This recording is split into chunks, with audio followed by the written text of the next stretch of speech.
I'm back again real quick before I walked off. I just wanted to touch that outside, um, the exhaust nozzle right there again.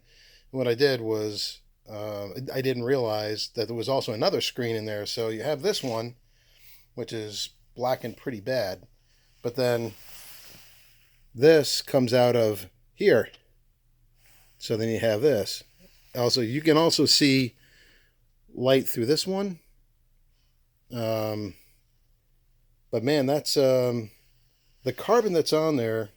I am not a small engine repair guy. I am a nuclear instrumentation and controls technician, but not a small engine repair guy.